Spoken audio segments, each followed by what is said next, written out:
নমস্কার। গল্পকথা সঙ্গে অভি চ্যানেলে আপনাদের সকলকে জানাই স্বাগত। আজকের একটি নতুন গল্প নিয়ে আপনাদের সঙ্গে হাজির হয়েছি। আজকের গল্প বিশ্বকবি রবীন্দ্রনাথ ঠাকুরের সওগাত।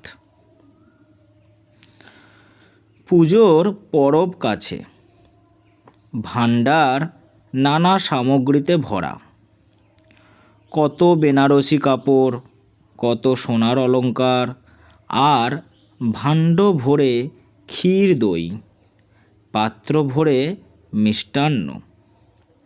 মা সওগাত পাঠাচ্ছেন।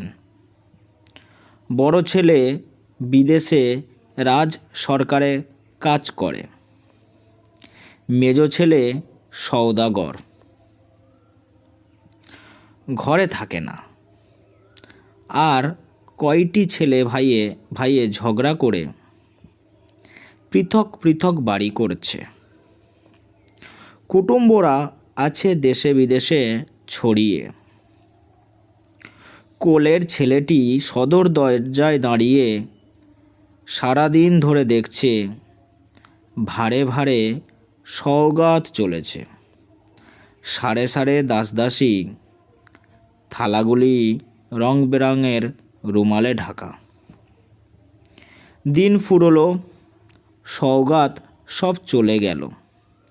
দিনের শেষ নৈবেদ্যের সোনার ডালি নিয়ে সূর্যাস্তের শেষ আভা নক্ষত্র লোকের পথে নিরুদ্দেশ হলো। ছেলে ঘরে ফিরে এসে মাকে বলল, মা, সবাইকে তুই সওগাত দিলি, কেবল আমাকে না।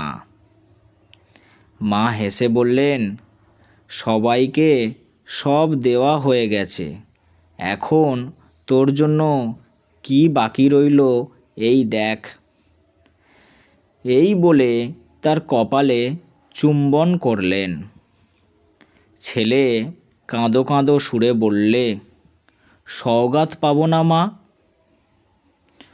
যখন দূরে যাবি তখন সওগাত পাবি, আর যখন কাছে থাকি তখন তোর হাতের জিনিস দিবি নে। মা তাকে দুহাত বাড়িয়ে কোলে নিলেন, বললেন, এই তো আমার হাতের জিনিস। গল্পটি সমাপ্ত হলো। আশা করি এই ছোট্ট গল্পটি আপনাদের সকলের ভালো লাগবে। আরও একটি নতুন গল্প নিয়ে আপনাদের সামনে হাজির হব। আপনারা দয়া করে চ্যানেলটি সাবস্ক্রাইব করে দেবেন, যাতে আরও নতুন নতুন গল্প নিয়ে আপনাদের সামনে আসতে আমি উদ্বুদ্ধ হতে পারি। ধন্যবাদ।